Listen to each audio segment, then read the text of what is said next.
Pada pukul 6, aku mulai terbangun dari tidurku. Aku merasakan seluruh badanku agak sakit. Kepalaku juga pusing saat itu. Cepat-cepat saat itu, aku beranjak dan pergi ke kamar mandi dulu. Aku mencuci mukaku, dan setelah itu melihat ke warung depan. Ternyata pandanganku sudah berubah. Di sana semuanya terlihat layaknya manusia lagi, tidak seperti tadi sore. Jadi aku berpikir, mungkin sore tadi aku benar-benar berhalusinasi saja. Cepat-cepat saat itu aku langsung bantu Usman dan Pajar yang kebetulan sedang sibuk saat itu. Sedangkan Budi, Asep dan Jajang, mereka sudah kembali ke tempat istirahat karena memang sudah giliran kami yang jaga. Pada pukul 8 saat itu aku sedang memotong-motong bahan buat gorengan. Nah, Usman ini ngobrol kepadaku. "Kang, tadi kamu lihat apa sih sebenarnya? Kok kamu kayak ketakutan gitu tadi?" Ucapnya seperti itu kan. Aku coba melihat ke sekeliling dulu, memastikan posisi Ali tidak ada di sana. Sedangkan Pajar sendiri saat itu dia sedang ngobrol dengan pelanggan. Nah, aku berbisik. Aku ngelihat sesuatu yang tidak aku ingin lihat. Minyak yang kau pakai tadi malah sebaliknya. Ucapku seperti itu. Nah, si Usman ini mulai mengerutkan dahi. Dia seakan tidak percaya dengan ucapanku, karena dia sendiri memang tidak melihatnya. Jadi setelah itu, sempat terjadi perdebatan sedikit. Namun cepat-cepat aku alihkan dulu pembicaraannya. Jadi supaya tidak membahas hal tersebut. Nah, selesai membuat bahan buat gorengan, nah aku duduk di depan. Karena terlihat si pelanggan ini hanya duduk bersantai kan. Di situ aku melihat ada seorang yang cukup tua, ya mungkin umurnya sekitar 60 sampai 65 tahun. Dia duduk sambil ngopi, sambil menikmati pisang goreng. Nah, di situ aku coba menegur, ya sambil ngobrol lah. Kita mulai membuka obrolan. Si bapak itu bilang bahwa dia memang asli orang sini. Di tengah-tengah obrolan kami, tiba-tiba si bapak itu bilang begini. "Ujang, kamu bisa melihat ya?" Ucapnya seperti itu. "Maksud kakek apa?" Ucapku memang tidak mengerti. Orang itu hanya tersenyum dan tidak menjawab pertanyaanku. Dan setelah itu dia malah bangkit dan menanyakan berapa jumlah yang harus dia bayar. Aku tanya apa saja yang dia makan. Setelah memberitahu, aku pun memberitahu nominal yang harus dia bayar. Nah, setelah itu dia mulai membalikkan tubuhnya dan berjalan. Di situ aku terus menatapnya dengan perasaan aneh. Kenapa dia tanya seperti itu? Mungkin sampai di tengah-tengah jalan perumahan, tiba-tiba dia menengok ke arahku. Nah, ketika dia menengok, di situ aku sempat kaget. Karena posisinya si bapak tadi yang berjalan ke sana, Pak tua itu berubah. Ketika dia nengok, wajahnya tampak menyeramkan. Setengah wajahnya ini yang diarahkan ke arahku itu hampir mirip seperti kera, penuh bulu. Dia hanya menyeringai dan setelah itu langsung hilang. Aku sempat mundur beberapa langkah karena mungkin kaget. Sampai saat itu aku sempat menabrak Pajar yang posisi sedang membawa air panas. Aku kaget, langsung kembalikan badan dan minta maaf kepada Pajar. Usman menatapku sambil menggoreng gorengan kan. "Kamu kenapa lagi?" Aku hanya menggeleng saat itu. Karena merasa pandanganku aneh, aku memilih untuk mencuci muka dulu. Otomatis aku harus ke kamar mandi belakang yang ada sumurnya itu. Aku berjalan ke sana.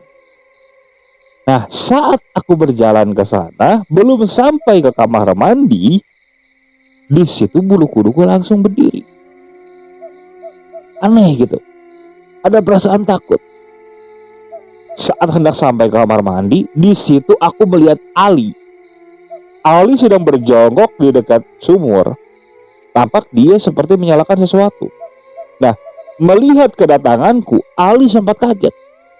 "Loh, kamu mau ngapain?" ujar Ali seperti itu. "Saya mau ke air dulu, Mas, maaf. Duh, mata saya sepet banget, mau cuci muka dulu." "Oh ya udah cepetan, ke depan lagi." Aku sempat melirik apa yang dilakukan Ali. Cuman Ali malah menatapku dengan tatapan yang tajam. Nah, cepat-cepat aku masuk kamar mandi kan. Selesai cuci muka, aku langsung keluar kembali. Nah, ketika aku berjalan, tiba-tiba Ali memegang pundakku. "Bang, nanti kalau kamu memang ke dekat sini, jangan pernah ganggu sesajen itu. Biarin saja di situ ya.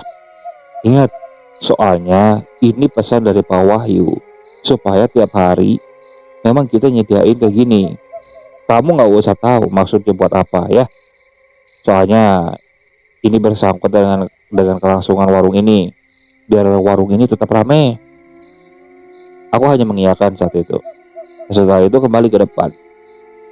Di depan, aku kembali menyibukkan diriku. Saat itu sebenarnya badanku sudah terasa tidak enak. Benar-benar tidak enak. Bahkan kedua pundakku ini terasa berat. Seperti menahan sebuah beban yang cukup berat saat itu. Hingga tak terasa saat itu jam sudah menunjukkan pukul 2:30. Malam itu agak sedikit lain. Di pukul 2:30 biasanya masih banyak pelanggan yang stay atau diam di warung tersebut. Nah, kali ini aku hanya melihat mungkin hanya sekitar 3 orangan. Sangat sepi. Karena selama aku di sini baru pertama kalinya aku melihat hanya ada 3 orang di sini. 3 orang itu anehnya mereka tidak ada berbicara sama sekali. Setelah makan gorengan dan ngopi, mereka hanya tertunduk. Benar-benar tertunduk saja. Bukan mengantuk, tapi seperti diam, seperti ngelamun. Itu 3 orang itu samaan seperti itu. Awalnya aku ingin bertanya atau mengajaknya ngobrol. Tapi aku melihat kok ada perasaan yang aneh gitu kan. Ya sudah, aku urunkan niatku. Aku memilih mengajak ngobrol Fajar saat itu. Karena posisi Usman matanya sudah sepet.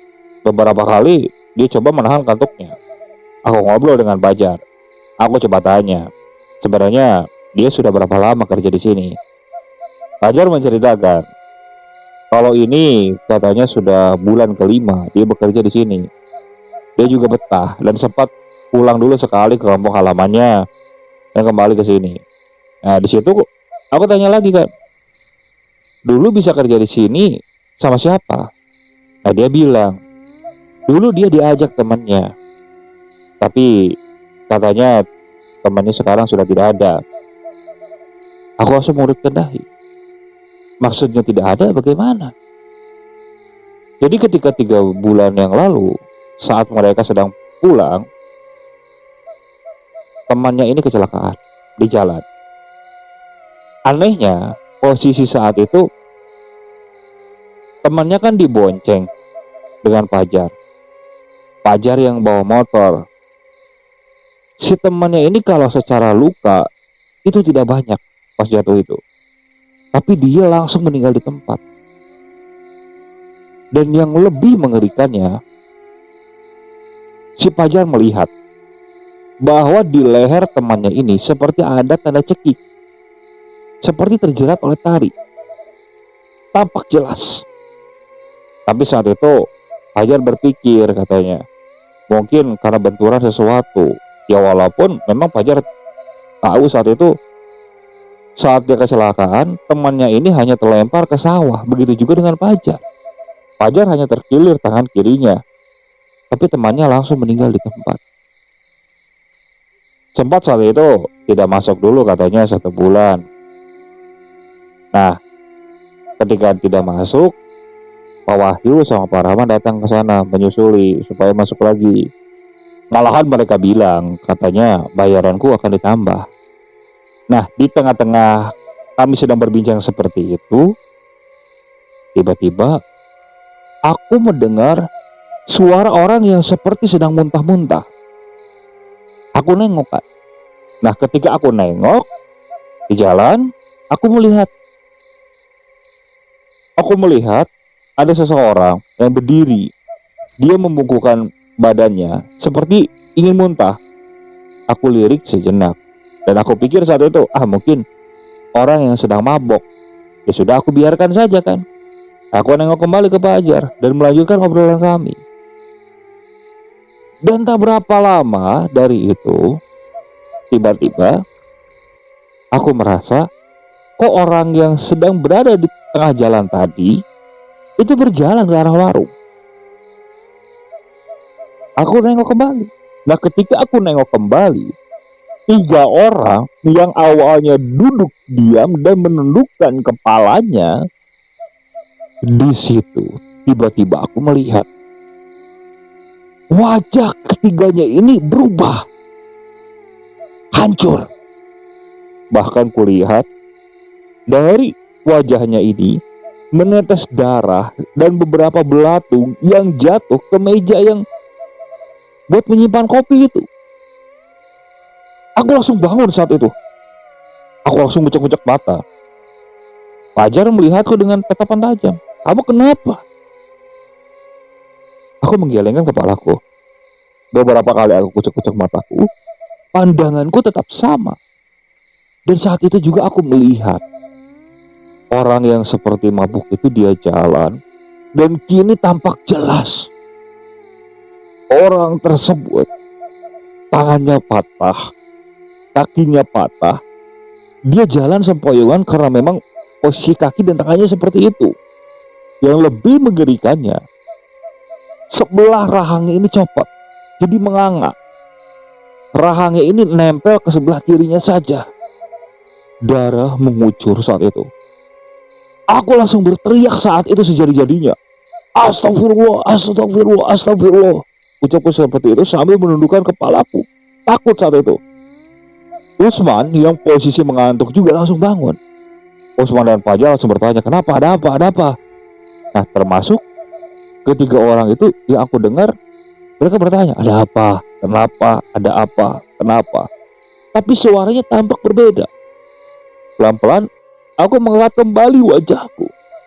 Ketika aku mengangkat kembali wajah dan melihat ketiga orang yang sedang ngopi itu, mereka berdiri melihat ke arahku dengan muka yang masih sama. Sontak saat itu aku langsung bangkit dan berlari ke dalam. Aku sudah tidak kuat saat itu. Takut, benar-benar takut. Ali saat itu sepertinya hendak masuk ke warung. Jadi aku bertabrakan dengan Ali. Nah, saat aku hendak masuk ke dalam, ditahan badanku oleh Ali. Kamu kenapa? Ali melihat ke depan. Tampak mungkin di warung melihat ke arahku dengan tatapan aneh semua mungkin. Udah, kamu sini dulu. Nah, aku dibawa sama Ali. Nah, di situ badanku semua gemetar, takut. Aku udah benar takut saat itu. Aku bahkan bilang kepada Ali, aku ingin pulang saja. Aku nggak kuat di sini. Aku ingin pulang. Ucapku seperti itu kan. Nah, Ali coba menenangkanku. Sebenarnya ada apa? Kenapa? Nah, aku bilang kan, aku jelaskan semuanya. Aku melihat setan tadi di sana. Bahkan ketiga orang itu, aku melihat wajahnya sangat menyeramkan. Ali melihat kembali ke depan. Tampak sepertinya dia hanya melihat wajah manusia saja. Dia kembali bilang, mungkin itu hanya halusinasimu saja.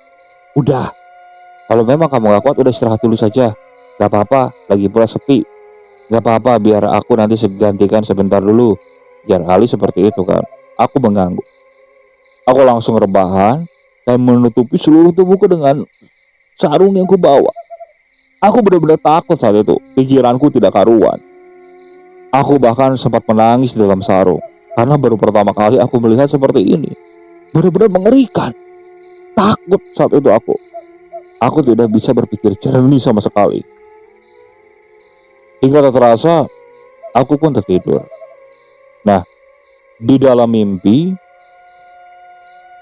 aku kembali mengalami sesuatu yang aneh. Jadi saat itu, aku seperti berada di sebuah tempat. tempat itu tampak dipenuhi oleh bebatuan. Nah, yang lebih mengejutkannya, di sebuah bebatuan yang cukup besar itu, aku melihat makhluk hitam yang tinggi besar dengan bulu yang hitam, taring yang panjang, mata yang merah, itu duduk menatap ke arahku.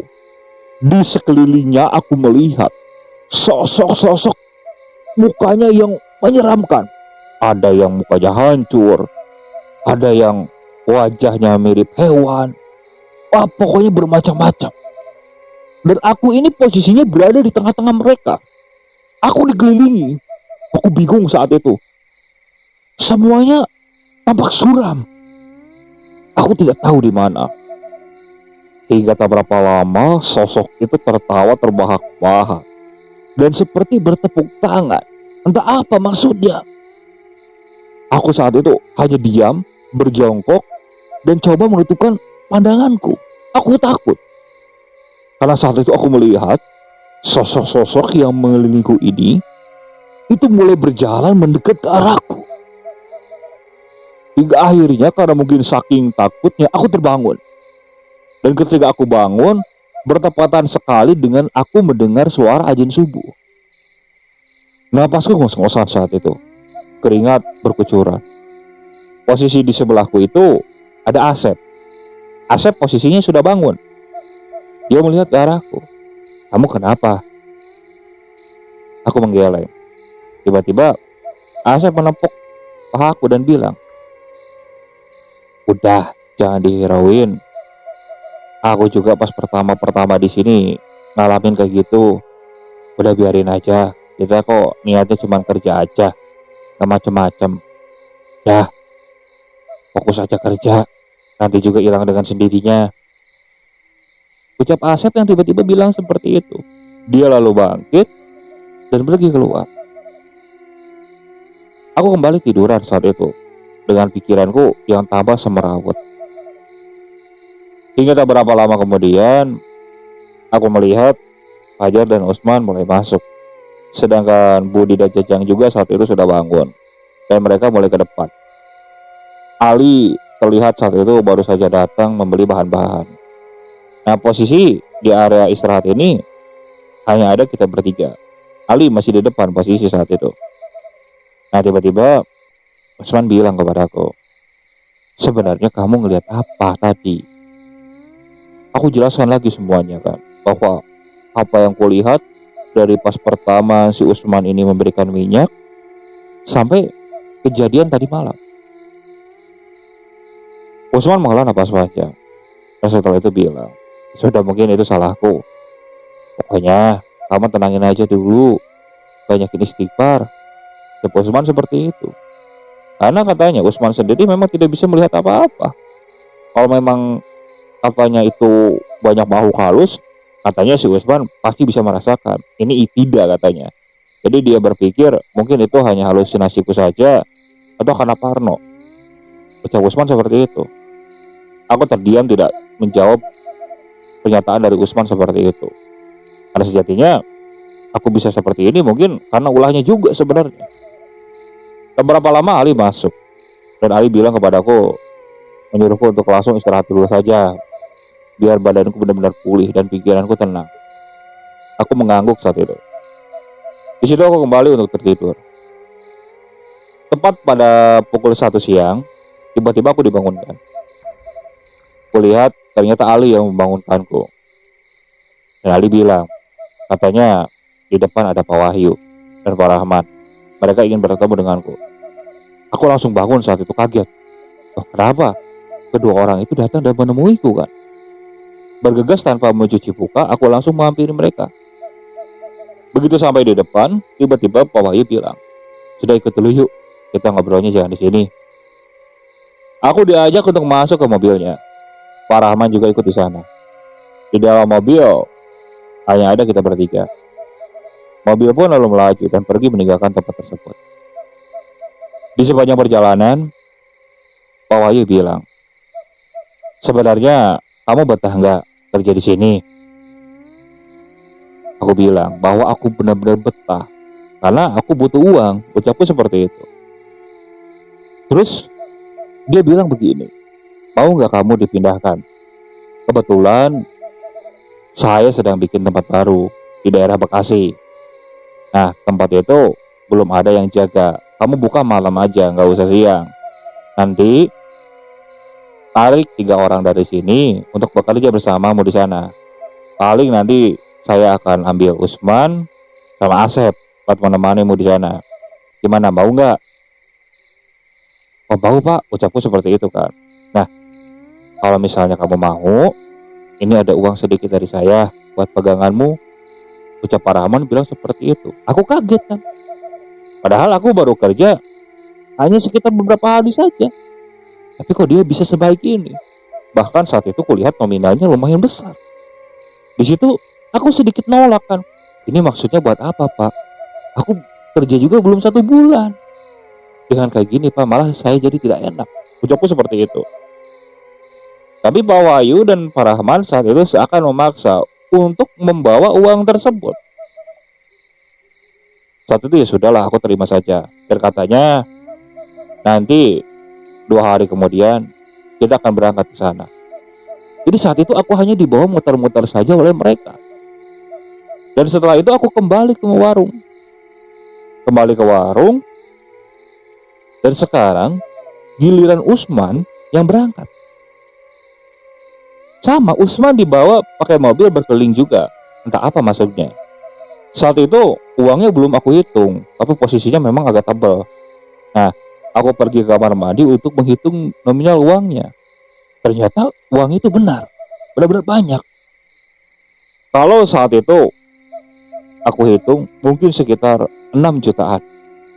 6 juta di tahun tersebut itu benar-benar besar. Bahkan saat itu tanganku sempat gemetar. Aku belum pernah memegang uang sebanyak ini saat itu. Ada perasaan senang, takut, dan khawatir juga. Perasaan senangnya, ya aku mendapatkan uang yang cukup besar, bisa buat memberikan kepada keluargaku. Apalagi adik-adikku yang memang masih membutuhkan biaya untuk sekolah. Tapi takut dan khawatirnya, kalau benar Pak Rahman ini memang bersekutu dengan makhluk seperti itu, apa jangan-jangan bisa jadi aku akan ditumbalkan. Pikiranku seperti itu saat itu. Aku pernah mendengar kabar burung di kampungku. Kalau misalnya orang yang menggunakan pesugihan, biasanya akan sering memberikan uang kepada calon tumbalnya ini. Cara satu-satunya jangan pernah gunakan apa yang diberikannya. Nah, saat itu terlintas pikiran seperti itu di benakku. Jadi aku coba untuk tidak menggunakan uang tersebut, walaupun sepeser pun. Karena kebetulan aku sendiri memang masih mempunyai uang dari kampungku. Ya walaupun tidak terlalu besar, tapi cukuplah kalau untuk sekedar membeli rokok. Nah, uang ini niatnya akan aku simpan dulu. Mungkin sampai nanti aku pulang ke kampung halamanku. Niatku seperti itu kan. Hingga tak berapa lama, Usman pun sudah datang. Nah, di situ kita berbincang di dalam. Mereka sama ditawari untuk bekerja di daerah Bekasi saat itu. Singkat cerita, hari yang ditunggu pun tiba. Kita pun berangkat ke daerah Bekasi. Awalnya kupikir tempat itu berada di posisi strategis, hampir sama seperti warung yang berada di daerah Jakarta tersebut. Tapi ketika kita sampai di tempat tersebut, aku sedikit aneh. Tempat itu memang berada di pinggir jalan raya besar. Tapi tempat itu cenderung sepi kataku. Benar-benar sepi. Karena tempat itu berdekatan sekali dengan sebuah sungai. Ditambah lagi, kalau aku melihat secara kasar, daerah ini tidak terlalu ramai. Untuk ke perumahan pun lumayan jauh. Jadi mungkin hanya mengandalkan orang-orang yang lewat saja. Pikiranku seperti itu kan. Nah, saat itu Pak Wahyu bilang, jadi untuk masalah belanja nanti kita giliran saja. Jadi kita bertiga ini giliran saja. Jadi tidak ada yang benar-benar dipercaya di sini. Untuk masalah pengaturan keuangan nanti akan dikontrol oleh Pak Wahyu sendiri. Jadi dia per 2 hari akan datang ke sini. Katanya seperti itu. Hari itu kita habiskan untuk beres-beres dulu kan, beres-beres tempat tersebut supaya benar-benar bersih, karena ternyata tempat itu sudah lama tidak ditinggali. Di belakangnya sama, ada sebuah tempat untuk beristirahat. Namun bedanya, ini kamar mandinya ada di dalam, tidak di luar, dan tidak menggunakan sumur juga. Jadi dia sudah ada sumur bornya, bukan sumur timba seperti itu. Setelah 2 hari, tempat itu sudah benar-benar layak untuk digunakan. Nah, malamnya kita mulai buka saat itu. Kita buka dari maghrib. Maghrib kita buka. Awalnya situasi di sana sepi sampai pukul setengah 8. Nah, setengah 8 barulah ada ya pembeli yang datang. Sekitar 5 orang. 5 orang yang datang. Nah, setelah itu bolehlah rame. Tapi tidak seperti yang di Jakarta. Masih bisa dihitung oleh jari. Paling sekitar 10 pergi, baru ada yang datang lagi 3 atau 4. Hanya seperti itu. Hingga pada pukul 12 situasi sudah kembali sepi. Benar-benar sepi. Hampir tidak ada pelanggan sama sekali. Nah, di situ aku berpikir, kalau misalnya Pak Rahman ini menggunakan pesugihan atau penglaris, harusnya dimanapun tempatnya, warungnya ini pasti akan benar-benar ramai. Ini baru hari pertama sepi. Apa jangan-jangan Pak Rahman ini menggunakan usahanya dengan normal? Pikiranku seperti itu, Kak. Namun pada pukul 1, posisi Fajar sedang ke belakang dulu, katanya dia sedang sakit perut. Nah, di depan hanya posisi aku dan Usman. Karena memang sepi kan, kita tidak banyak bikin makanan. Usman juga sedang bermain saat itu TTS, sedang mengisi TTS kan. Nah, aku sendiri sedang melihat sekitar. Di saat aku sedang melihat sekitar, di situ aku melihat seperti ada sesuatu yang cukup besar, tapi tampak seperti bayangan saja. Bayangan itu seperti berjalan melintas. Awalnya kan aku pikir ada orang yang jalan dan terkena oleh lampu. Setelah aku perhatikan, loh, tidak ada kendaraan yang lewat. Jadi tampak ada sebuah bayangan saja, dan tiba-tiba bayangan itu berhenti tepat di depan warung. Ada mungkin sekitar 5 detikan, dan setelah itu menghilang. Sekitar 2 menit setelah sosok itu menghilang, tiba-tiba banyak orang yang datang. Aku sampai kaget bersama Usman saat itu. Langsung sibuk kita.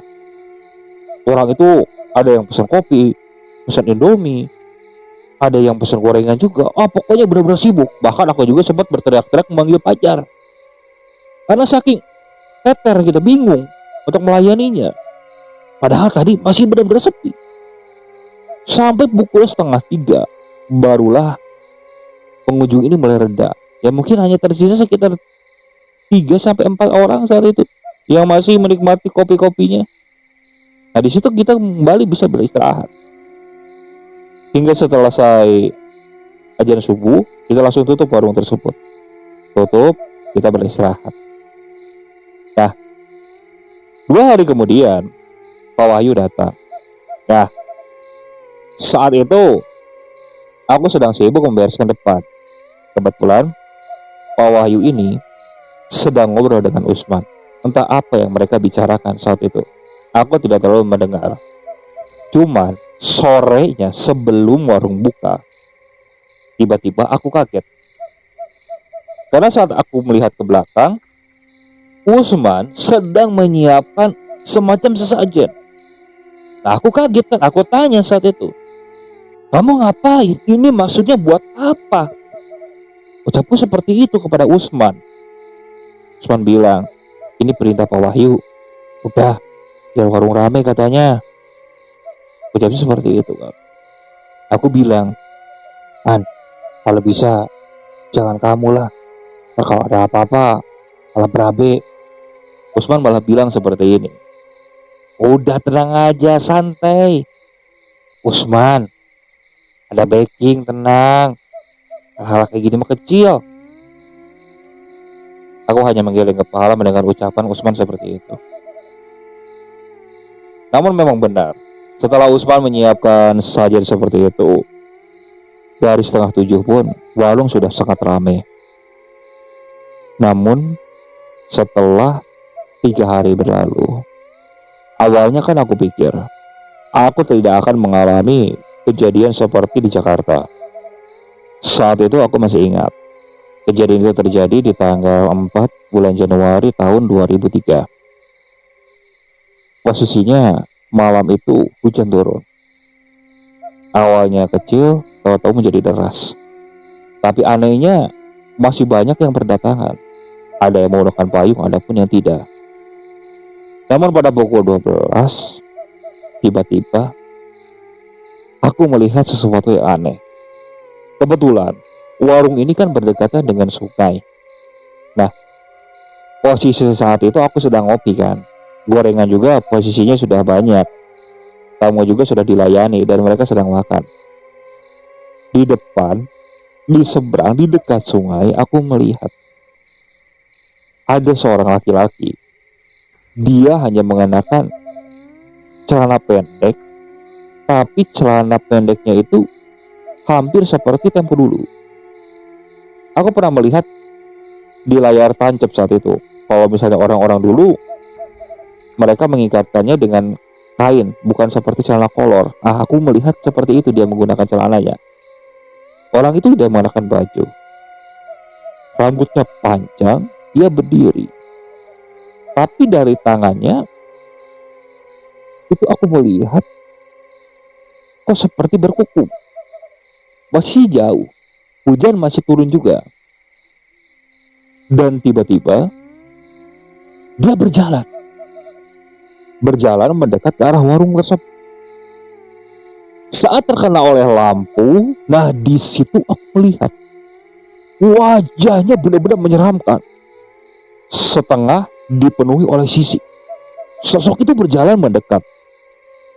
Anehnya, pelanggan yang duduk yang sedang ngopi itu memanggilnya. "Sini, makan dulu." Ucapnya seperti itu. Aku bingung kan, apa aku yang salah lihat apa bagaimana. Dan saat itu dia berdiri di depan. Aku sendiri langsung memalingkan wajah takut karena sosok itu tampak melotot ke arahku. Dilayani oleh Asep saat itu. Mau beli apa, mau apa. Nah, dia bilang dia hanya ingin minta mie rebus saja. Tapi pandangannya terus menatap ke arahku. Dia duduk kan. Pandangannya tidak dialihkan ke arahku sama sekali. Aku beberapa kali meliriknya dan coba mengalihkan dengan membuat kopi saat itu. Padahal kopiku saat itu belum habis. Saat mie selesai, diberikan oleh Asep kan, orang itu makan. Yang di sebelahnya itu yang wajahnya normal seperti manusia, itu mengajak kawannya ngobrol biasa. Hingga tak berapa lama kemudian, ada mungkin sekitar 5-7 menit kalau tidak salah, tiba-tiba ada kilat menyambar. Dan sepertinya kilat tersebut memutuskan jalur listrik ke arah warung kita. Listrik langsung padam seketika. Kaget kan saat itu. Cepat-cepat kita langsung mencari lilin. Nah, di saat itu Usman sedang menyalakan lilin. Dari kilatan cahaya aku melihat orang yang masih tersisa di sana itu wajahnya berubah semua. Mengerikan. Bersisik. Ada yang bertaring. Bahkan aku melihat ada yang satu wajahnya hampir mirip buaya. Aku kaget saat itu. Tapi tidak berteriak. Aku tahan. Karena aku takut kalau misalnya aku menunjukkan rasa takutku, bisa-bisa aku celaka. Nah, saat lilin sudah dinyalakan, di situ anehnya wajahnya kembali normal semua. Di situ aku berpikir, kok aku bisa mengalami kejadian yang sama seperti di Jakarta? Apa karena sesajen yang disiapkan oleh Usman. Jadi sosok-sosok itu muncul kembali. Pikiranku seperti itu kan. Nah, beberapa lama orang-orang ini memutuskan untuk pergi. Untuk pergi, aku alhamdulillah saat itu karena posisi warung sepi juga. Namun aku melihat orang terakhir yang wujudnya hampir bersisik itu tiba-tiba berdiri dulu sebelum pergi. Berdiri, menatap ke arahku dan tersenyum. Dan setelah itu mereka berjalan semua ke arah sungai. Dan di situ tiba-tiba menghilang. Di situ aku langsung tanya kepada Asep, apakah dia tidak melihat apa-apa? Asep bilang, tidak, semuanya layaknya manusia. Ucap Asep seperti itu. Dan tiba-tiba Usman menyaut, udah, jangan dibiarin. Yang penting mereka bayar ini. Ucap Usman seperti itu kan. Aku sedikit dongkol dan tidak suka sekarang dengan sifat Usman yang seperti itu kan. Singkat cerita, malam itu karena memang tak ada pengunjung lagi, kita putuskan untuk menutup warung. Kita tutup warung. Esoknya Pak Wahyu datang. Pak Wahyu datang ditemani oleh Pak Rahman saat itu. Nah, kita menjelaskan kondisi warung di sana. Bahkan malam tadi mungkin karena hujan sempat sepi juga. Dan setelah itu Pak Wahyu tiba-tiba mengajak Usman untuk pergi dulu. Entah apa tujuannya. Nah, di sana hanya tersisa aku dan Asep. Di situ aku kembali berbincang dengan Asep. Asep juga ternyata memang belum terlalu lama di sana. Dia mungkin sekitar 9 bulanan di sana. Sama posisinya dia diajak temennya. Cuman anehnya teman yang mengajaknya pun mengalami hal yang sama seperti aku dengar dari Pajar. Teman yang ngajak Pajar juga kecelakaan. Begitu juga dengan teman yang mengajak Asep. Di situ aku mulai berpikir, kalau nanti sudah gajian, aku akan memilih untuk pulang saja. Karena aku takut saat itu. Sekitar setengah jam kemudian, Usman datang. Namun tak berapa lama, Pak Wahyu dan Pak Rahman memutuskan untuk pergi. Nah, di situ Usman bilang bahwa dia katanya sudah dapat rezeki besar. Untuk beberapa hari ini katanya warung buka dulu. Nanti setelah 1 minggu kita akan diberikan libur katanya 2 minggu. Baru kita buka lagi ke sini. Pokoknya nanti akan diberi tips semuanya. Ujar Usman seperti itu. Di situ entah kenapa perasaanku lain. Posisi uang yang dulu juga yang diberikan oleh Pak Wahyu memang belum aku gunakan sama sekali. Masih aku simpan di dalam tas. Nah, sekitar 2 hari kemudian, saat itu aku sedang tidur. Kalau tidak salah antara pukul 1 sampai pukul 3. Di dalam mimpi, aku kembali lagi melihat. Aku melihat ada sosok yang wajahnya hancur itu. Dia bilang kepadaku, pulang, pulang, pulang. Ucapnya seperti itu. Aku kebangun karena takut. Tapi saat itu mungkin karena berpikir cuma mimpi, jadi aku sedikit lupakan. Nah, malamnya ketika kita sedang menyiapkan sesuatu, nah di situ setelah Isya, entah kenapa pikiranku saat itu ingin ngaji dulu. Padahal sebelumnya aku tidak pernah mengaji. Tapi saat itu hatiku ingin mengaji dulu sejenak. Posisi warung saat itu tidak terlalu ramai. Jadi aku bilang kepada Asep dan Usman bahwa aku ingin mengaji dulu sejenak. Nah, mereka bilang ya sudah, tapi jangan terlalu lama, 15 menit aja, katanya seperti itu kan. Nah, di dalam aku ngaji dulu kan. Aku ngaji dulu. Selesai ngaji, aku keluar kembali. Nah, begitu aku ke warung, pandanganku kini berubah. Di situ aku kembali melihat banyak sosok yang tiba-tiba berdatangan ke warung tersebut. Hampir rupa-rupa.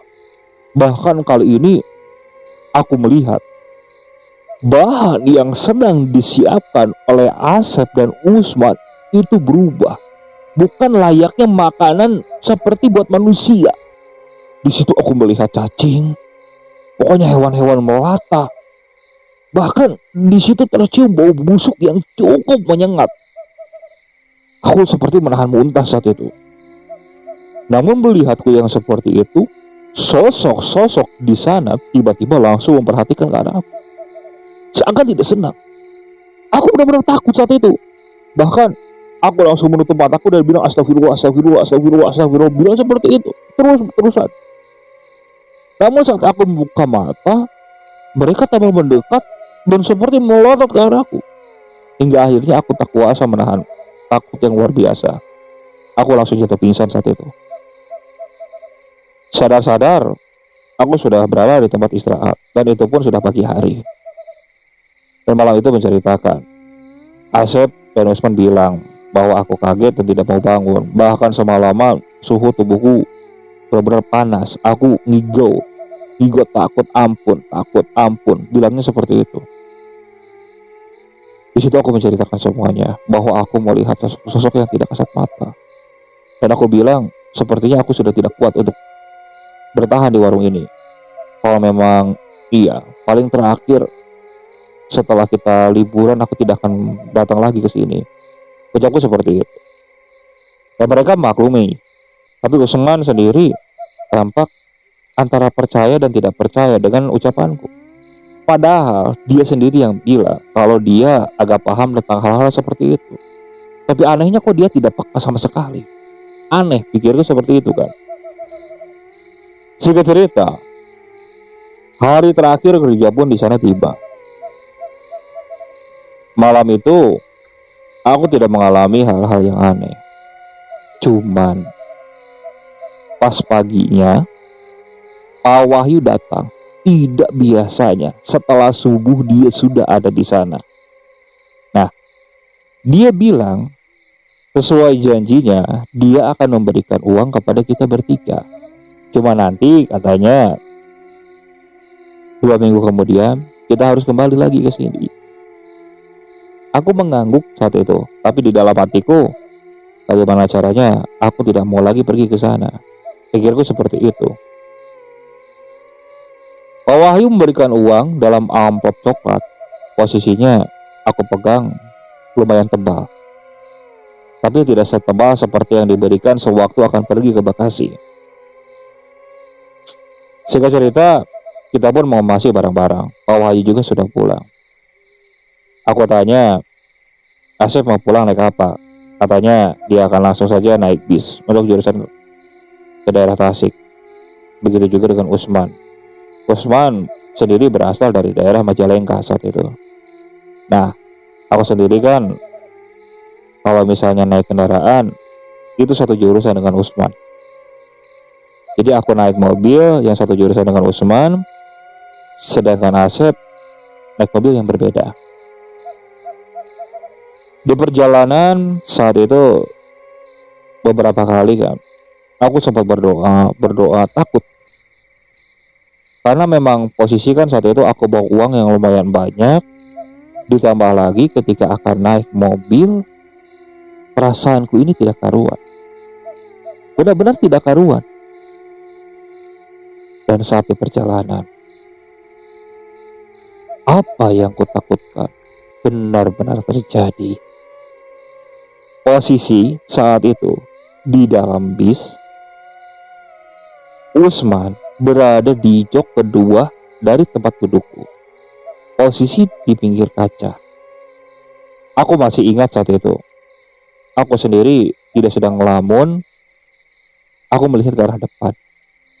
Nah tiba-tiba selintas aku melihat di depan mobil ini seperti ada yang menghalangi. Jadi ada semacam sosok yang tinggi besar. Dan seketika mobil ini seperti berbanting ke arah kiri sekaligus. Aku kaget saat itu. Dan tak berapa lama mobil berguling karena mungkin terjatuh ke parit saat itu. Di semua bis itu penumpang yang lain tidak ada Yang sampai terluka parah cuman hanya satu, Usman. Pada saat itu aku lihat Usman, posisi kepalanya ini itu diganjal oleh tas. Tapi entah kenapa dia ini tiba-tiba dari hidungnya keluar darah dan dari mulutnya juga.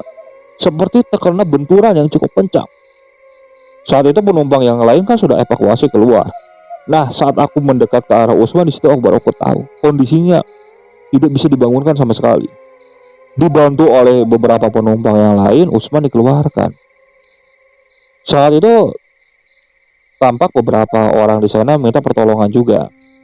Di akhirnya ada sebuah mobil yang berhenti, Usman dinaikkan dan dilarikan ke tempat medis terdekat. Namun sayangnya sampai di sana Usman tidak tertolong. Dia sudah meninggal dunia. Saat itu kan aku bingung, aku tidak tahu rumah Usman karena aku memang hanya teman sekerjanya saja. Ketika ditanyai seperti itu, di situ aku coba pinjam dulu telepon dari pihak medis untuk mengabari Pak Wahyu, karena kebetulan Pak Wahyu memang menyimpan sebuah nomor untuk dihubungi kalau ada apa-apa. Aku telepon saat itu dan mengabari bahwa Usman kecelakaan dan meninggal dunia di lokasi itu, kataku. Beberapa lama, mungkin ada sekitar 3 jaman, mereka datang. Nah, mereka datang, Pak Rahman dan Pak Wahyu langsung bantu dan membawa Usman ini untuk pulang ke rumahnya. Nah, di perjalanan mereka sempat tanya sebenarnya apa yang terjadi. Aku bilang mobilnya oleng dan tiba-tiba jatuh. Aku tidak ingat apa-apa. Ucapku seperti itu. Sebenarnya aku tidak menceritakan bahwa aku melihat sosok yang tiba-tiba melintas di depan bis itu. Namun saat di dalam mobil, nah di situ tiba-tiba di depan, kan posisinya Pak Wahyu bawa mobil, Pak Rahman di depan.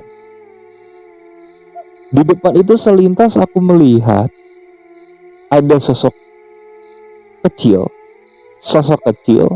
dia bertaring, kupingnya panjang. Itu seperti diam di bangkuan Pak Rahman. Dan tangan Pak Rahman ini seperti sadar dan memegangi sosok tersebut. Sosok itu menoleh ke arahku yang duduk di jok belakang. Tapi aku langsung menundukkan pandanganku. Entah berapa lama sosok itu berjalan, merangkak dan pindah ke jok belakang. Dia diam di sampingku.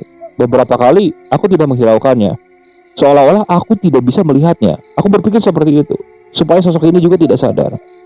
Sosok itu beberapa kali menggoda. Dan saat itu juga di belakang, di jok paling ujung belakang, aku seperti mendengar tawa. Tapi aku tidak mau menengok sama sekali. Hingga tak berapa lama Pak Rahman kembali mengajak ngobrol. Ada apa? Aku bilang enggak, aku cuma masih trauma saja Pak. Ucapku seperti itu. Di situ aku memejamkan mata. Namun aku masih tahu sosok-sosok itu masih ada di sana. Setelah menempuh perjalanan yang lumayan jauh, akhirnya mobil kita pun bersama mobil ambulan sampai di rumahnya Usman. Sampai di sana, ternyata keluarga saat itu memang belum mengetahui, kaget mendapati kabar Usman pulang tidak bernyawa. Aku juga sangat sedih melihat respon keluarganya yang benar-benar merasa kehilangan Usman ini kan. Namun saat itu aku sempat melihat kakeknya hanya diam, namun menatap tajam ke arah Pak Rahman. Dari selintas tatapan matanya terkesan ada sesuatu amarah yang benar-benar besar. Namun dia tahan. Saat semuanya selesai, saat hendak pulang, tiba-tiba aku kan mau ke kamar mandi nih. Aku dipegang tanganku oleh kakeknya dan dibawa masuk ke dekat gudang. Nah di situ tiba-tiba kakeknya bilang, "Kamu hati-hati. Kamu bisa jadi incaran selanjutnya. Jangan bernasib kayak cucuku. Jangan pernah ke sana lagi. Ingat, jangan pernah pakai uangnya." Ucap kakaknya seperti itu. Aku hanya mengangguk tanpa bisa berkata apa-apa. Dan setelah itu, aku lalu ke depan. Ternyata Pak Rahman dan Pak Wahyu pun sudah menungguku. Katanya mereka akan mengantarkanku pulang. Nah, aku pun pulang ke daerahku. Di jalan, Pak Rahman dan Pak Wahyu bertanya, kemarin uangnya digunakan untuk apa? Katanya seperti itu kan. Aku berbohong di situ. Ya, aku pakai jalan-jalan saja bersama Usman dan yang lainnya, Pak. Ucapku seperti itu. Yang sisanya nanti buat dikasihin ke adik-adikku. Ucapku seperti itu. Mereka tampak tersenyum mendengar ucapanku seperti itu. Hingga akhirnya aku sampai di rumahku. Sampai di rumah, di situ aku menangis. Aku curahkan semuanya di depan ibuku. Karena saat itu aku benar-benar tidak ada tempat untuk mencurahkan semua ketakutan dan kesedihanku. Ibuku kaget mendengar ceritaku seperti itu. Bahkan dia langsung memanggil mamangku karena takut aku kenapa-napa. Mamang yang memang kondisinya saat itu sedikit paham tentang hal-hal seperti itu langsung bilang kepadaku supaya aku jangan pernah lagi ke sana. Mamang juga bertanya, uangnya masih ada. Aku perlihatkan semua di dalam tas. Melihat uangnya belum pernah aku pakai sepeser pun, Mamang menghela napas lega saat itu. Dia bilang, nanti uang ini kubur saja, jangan pernah kamu gunakan. Jangan ada yang tahu juga kamu simpan uang ini di mana. Kubur, sebenar-benar kamu tak ada yang tahu. Aku mengaku saat itu. Esok harinya, aku mengikuti saran Mamang. Aku pergi ke suatu tempat, aku gali dan aku kubur di sana. Dan setelah itu, aku bilang kepada Pak Yunus.